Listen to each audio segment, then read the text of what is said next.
It's a bold and dangerous mission, a gift to the world, historic, courtesy of a bold and historic president.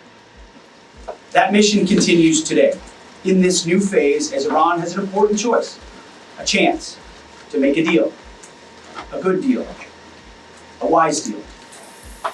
As part of that effort, the United States has imposed an ironclad blockade that grows more powerful by the day. From the Gulf of Oman to the open oceans, our Navy is enforcing this blockade without hesitation or apology. Now, as usual, there's a lot of false information out there. I'll say this, every ship that the U.S. believes meets our criteria, either Iranian ships or to and from Iranian ports, has been turned around. As of this morning, 34 total. Non-Iranian vessels are allowed to transit, and many have, including overnight.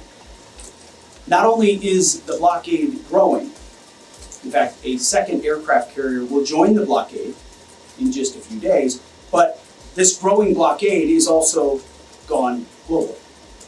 Just this week, we seized 2 Iranian Dark Fleet ships in the Indo-Pacific region that had left Iranian ports before the blockade went into effect. They thought they'd made it out just in time. They did not. We seized their sanctioned ships, and we will seize more. Our blockade is growing and going global.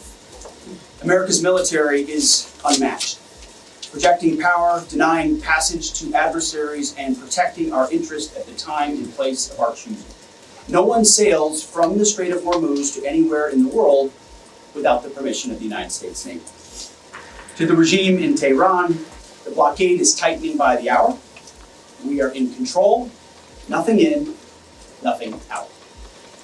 Iran's battered military, the IRGC specifically, has been reduced to a gang of pirates with a flag. They cloak their aggression in slogans, but the world now sees them for what they are, criminals on the high seas. They don't control anything. They're acting like pirates, acting like terrorists.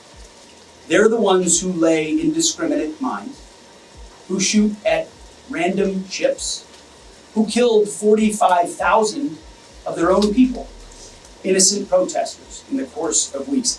Their own people. They are the bad actors. The vessels that the Iranians seized in recent days, a couple of them, they're not American ships. They're not Israeli ships. They're just random ships that drove where they drove their little speedboats up to and shot at those ships with AK-47s. Anyone with a speedboat, a gun, and the wrong intentions can do that. They know that we, the United States of America, control the flow of global shipping. And we know that they know. Their real navy is at the bottom of the Arabian Gulf. It's worth saying again, for 47 years, Iran has been at war with America, killing our citizens, our soldiers, and our allies, while previous administrations looked the other way. The real endless war is the war that Iran has waged on us for 47 years. President Trump is the only president with the guts and moral clarity to finally do something about it. I see it every day behind closed doors. President Trump's fortitude is unshakable and his mission is crystal clear. President Trump said it again yesterday. We have all the time in the world, and we're not anxious for a deal. And I hear him say it every day in private as well. Iran knows that they still have an open window to choose wisely, as we said previously, choose wisely at the negotiating table. All they have to do is abandon a nuclear weapon in meaningful and verifiable ways, or instead they can watch their regime's fragile economic state collapse under the unrelenting pressure of American power. A blockade as long as it takes, whatever President Trump decides. Because the bottom line remains the bottom line. Iran will never get a nuclear bomb. The choice is theirs, but with this blockade, the clock is not on their side. Moreover, President Trump has authorized the United States Navy to destroy any Iranian fast boats that attempt to put mines in the water or disrupt passage through the Strait of Hormuz, to shoot and kill. Our commanders have clear rules of engagement. If Iran is putting mines in the water or otherwise threatening American commercial shipping or American forces, we will shoot to destroy. No hesitation, just like the drug boats in the Caribbean. It's also worth saying, this should not be America's fight alone. We barely use the Strait of Hormuz as a country. Our energy doesn't flow through there, and we have plenty of energy. Just look at the new global Congo line, headed to Texas. A beautiful picture. Europe and Asia have benefited from our protection for decades, but the time for free riding is over. America and the free world deserve allies who are capable, who are loyal, and who understand that being an ally is not a one-way street.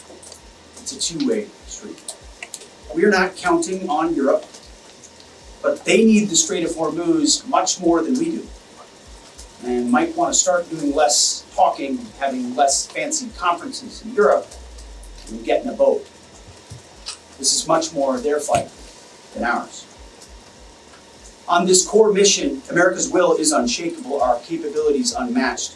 Our blockade is only growing and going global. And as the president said, we have all the time in the world. Iran has a historic chance to make a serious deal, and the ball is in their court. Either way, the War Department stands ready for what comes next, locked and loaded. May God continue to bless our warriors each and every day, and on each and every mission.